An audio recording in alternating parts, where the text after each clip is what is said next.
The White House is reportedly on the verge of formally asking Congress to codify steep budget cuts, including defunding public television and radio. National correspondent Matt Galka has a closer look in tonight's Waste Watch report from Washington.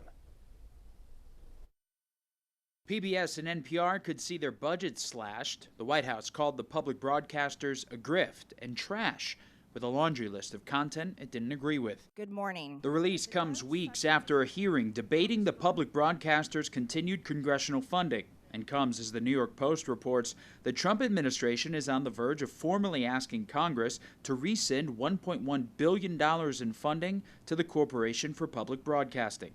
The Post cited a memo from White House Budget Director Russ Vought. Every Republican president since LBJ has complained bitterly about their bias, has tried to defund them, has begged them to reform themselves.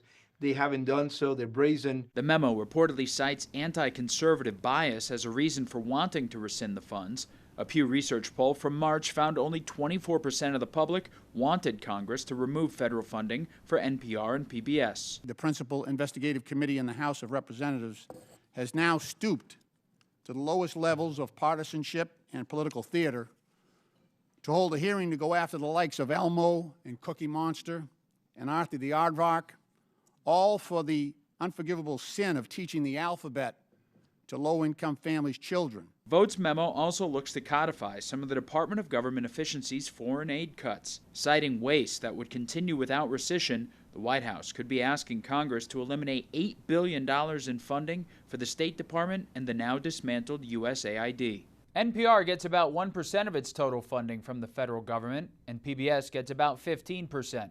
But the cuts could hit local stations harder, forcing some of them to close. Reporting in Washington, I'm Matt Galka.